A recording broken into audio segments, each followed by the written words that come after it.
अब देखो यार, AEW ऑल आउट पर हुए CM पंक और एलिट के ब्रॉल के बाद AEW ने CM पंक और एलिट को सस्पेंड तो कर दिया है, बट गाइस यहीं एलिट और CM पंक के पब्लिक अपीयरेंस को लेकर टोनी खान ने काफी बड़ा एक्शन ले लिया है। और गाइस AEW में मल्टीपल रेसलर्स के इंजर्ड होने के बाद अब एडी किंगस्टन कोविड-19 पॉजिटिव हो चुके गए। तो गाइस वहीं AEW ऑल आउट के बैक स्टेज ब्रॉल के अंदर FTR के इन्वॉल्वमेंट को लेकर AEW के बैक स्टेज से मेजर अपडेट आ रही है। और गाइस बॉबी फिश के AEW को लीव करने से पहले बॉबी फिश और टोनी खान के कॉन्ट्रैक्ट नेगोशिएशन में क्या हुआ था, इसको लेकर बड़ा खुलासा हो चुका है। तो गाइस वहीं NJPW के बहुत सारे रेसलर्स के AEW में डेब्यू करने के बाद अब अगले महीने AEW के ऊपर NJPW के one of the biggest superstar Kota Ibushi का डेब्यू हो सकता है। तो गाइस अगर आपको ये सभी मेजर अपडेट जानने के तो गाइस वीडियो को एंड तक जरूर देखना। और गाइस जिन लोगों ने अब तक इस वीडियो को लाइक नहीं किया है, गाइस वीडियो को लाइक कर देना। बट गाइस चलिए अब बिना किसी देरी के शुरू करते हैं इस वीडियो को। और गाइस सबसे पहले बात करते हैं AEW ऑल आउट के बैक स्टेज ब्रॉल की। वेल गाइस जैसा कि आप सभी को मालूम है,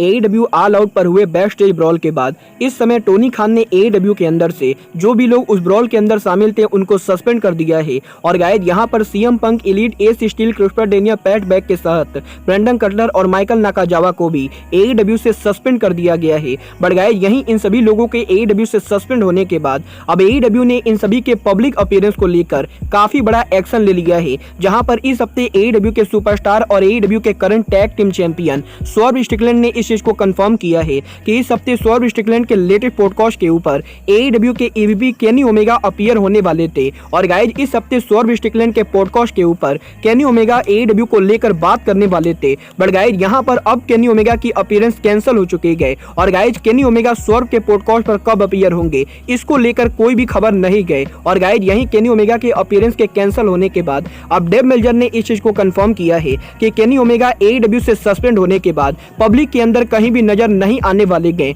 और गाइस जिन भी लोगों को AEW के अंदर सस्पेंड किया है वो कहीं भी पब्लिक अपीयरेंस नहीं देंगे। और गाइस AEW के बैक स्टेज पर जो कुछ भी हुआ है उसको लेकर AEW का कोई भी रेसलर पब्लिक में बात नहीं करेगा। और गाइस यहाँ पर इसका मतलब ये है कि केनी ओमेगा, एलिट और CM पंक के AEW से सस्पेंड होने के बाद अब ये सभी हमें AEW के बाहर भी कहीं भी देखने को नहीं मिलेंगे। वेल गाइस ये तो बात हुई AEW के बैक स्टेज ब्रॉल की। बट गाइस बात करें यहाँ पर बैक स्टेज ब्रॉल में FTR के इन्वॉल्वमेंट की, तो गाइस यहीं AEW ऑल आउट के ऊपर जब AEW के ऊपर बैक स्टेज पर ब्रॉल हो रहा था तो गाइस यहाँ पर FTR उस समय क्या कर रहे थे इसको लेकर PWI इनसाइडर ने मेजर अपडेट दी गए, जहां पर PWI इनसाइडर ने इस चीज को कंफर्म किया है कि AEW के बैक स्टेज पर जब ब्रॉल हो रहा था तो गाइस उस समय हैंगमैन पेज के साथ साथ FTR ने भी AEW के अरीना को लीव कर दिया था। और गाइस इसीलिए जब बैक स्टेज पर ब्रॉल हुआ था तो गाइस FTR इस ब्रॉल के अंदर शामिल नहीं थे। बट गाइस यहां पर PWI इनसाइडर ने इस चीज को कंफर्म किया है कि अगर FTR उस समय बैक स्टेज एरिया के ऊपर मौजूद होते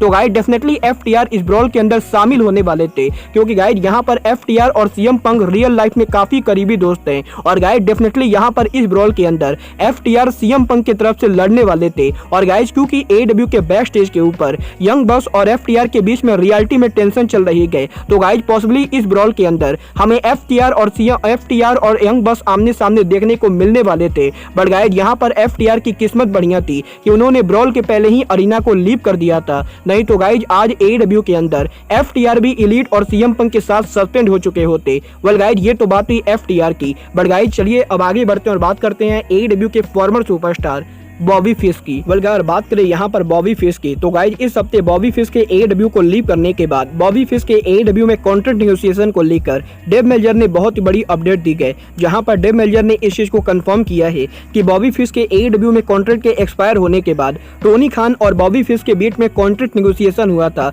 और गाइस टोनी खान और बॉबी फिश के इस कॉन्ट्रैक्ट नेगोशिएशन के अंदर टोनी खान बॉबी फिश को AEW के अंदर साइन करने वाले थे। बट गाइस यहाँ पर बॉबी फिश ने AEW के कॉन्ट्रैक्ट को रिजेक्ट कर दिया है, क्योंकि गाइस यहाँ पर बॉबी फिश का ये कहना है कि टोनी खान बॉबी फिश को AEW में साइन करने के लिए बॉबी फिश को जितने पैसे ऑफर कर रहे थे वो पैसे बॉबी फिश को काफी कम लग रहे थे। और गाइस यहाँ पर बॉबी फिश के कम सैलरी की वजह से बॉबी फिश ने AEW कंपनी को लीव किया है। और गाइस यहाँ पर मेल्जर ने इस चीज को भी कंफर्म किया है कि बॉबी फिश के AEW में बुकिंग को लेकर भी बॉबी फिश AEW कंपनी से बहुत ज्यादा अनहैप्पी थे। और गाइस क्योंकि AEW के अंदर टोनी खान ना तो बॉबी फिश को बढ़िया बुकिंग दे रहे थे और ना ही टोनी खान बॉबी फिश को ज्यादा पैसे दे रहे थे। तो गाइज इसीलिए फाइनली बॉबी फिश AEW से परेशान होकर AEW कंपनी को लीव कर चुके गए। वेल गाइज ये तो बात ही बॉबी फिश के कॉन्ट्रैक्ट नेगोशिएशन की। बट गाइज चलिए अब आगे बढ़ते हैं और बात करते हैं AEW superstar Eddie Kingston. Well guys बात करें यहाँ पर एडी किंगस्टन की, तो गाइज AEW ऑल आउट पर एडी किंगस्टन तोमोहिरो इशी के मैच के बाद अब एडी किंगस्टन इस हफ्ते NJPW के अमेरिका शो पर अपीयर होने वाले थे। बट गाइज यहीं NJPW के अमेरिकन शो पर अपीयर होने से पहले एडी किंगस्टन ने उनके हेल्थ को लेकर बहुत ही बड़ी खुलासा कर दिया है, जहां पर एडी किंगस्टन ने सोशल मीडिया पर यह अनाउंस किया है कि एडी किंगस्टन NJPW के शो पर काम नहीं करेंगे, क्योंकि गाइज यहां पर एडी किंगस्टन कोविड-19 पॉजिटिव हो चुके हैं। और गाइज यहां पर एडी किंगस्टन के कोविड-19 पॉजिटिव होने की वजह से अब एडी किंगस्टन इस हफ्ते कहीं भी काम नहीं करने वाले गए। और गाइज यहां पर इसका मतलब यह है कि AEW के आने वाले डायनामाइट शो के ऊपर भी हमें पॉसिबली एडी किंगस्टन देखने को नहीं मिलेंगे। वेल गाइज देखना बहुत ही दिलचस्प होगा कि एडी किंगस्टन की कोविड-19 की रिपोर्ट नेगेटिव कब तक आती है। बट गाइज बात करें यहाँ पर AEW की, तो गाइज यहाँ पर इस समय AEW के अंदर AEW में NJPW के बहुत सारे रेसलर्स के डेब्यू होने के बाद अब AEW में NJPW के एक और बहुत ही बड़े रेसलर का डेब्यू होने वाला है। और गाइज यहाँ पर ये रेसलर और कोई नहीं बल्कि केनी ओमेगा के फॉर्मर टैग टीम पार्टनर और NJPW के legendary superstar the golden star Kota Ibushi गए। वेल गाइज बात करें यहाँ पर कोटा इबुशी की, तो गाइज इस हफ्ते जापान में कोटा इबुशी के लेटेस्ट इंटरव्यू के अंदर कोटा इबुशी ने इस चीज को कंफर्म किया है कि कोटा इबुशी की इंजरी अब पहले के मुकाबले काफी ज्यादा ठीक हो चुके गए। और गाइज कोटा इबुशी अगले महीने अक्टूबर के अंदर अमेरिका जाने वाले गए। और गाइज यहाँ पर इबुशी अमेरिका में जाके पॉसिबली AEW के अंदर कम्पीट कर सकते गए। और गाइज यहाँ पर इबुशी के इस इंटरव्यू के बाद अब सोशल मीडिया पर इस चीज को लेकर तगड़ी रूमर चल रही है कि कोटा इबुशी अगले महीने AEW पर डेब्यू करेंगे। और गाइज AEW में ओकाडा, तनाहाशी, ऑस्प्रे और जे वाइट के डेब्यू करने के बाद अब गोल्डन स्टार AEW पर आने वाले गए। वेल गाइज देखना बहुत ही दिलचस्प होगा कि कोटा इबुशी अगर AEW के शो पर अपीयर होते गए तो गाइज टोनी खान कोटा इबुशी को कैसे बुक करते गए। बट गाइज आप लोग इबुशी को AEW में देखने के लिए एक्साइटेड हो या नहीं, आप लोग मुझे कमेंट करके बताइए। बट गाइज अब आज के इस वीडियो में बस इतना ही। मैं मिलता हूँ आपसे अपने अगले वीडियो में। बट गाइज तब तक के लिए good bye, good night and bang.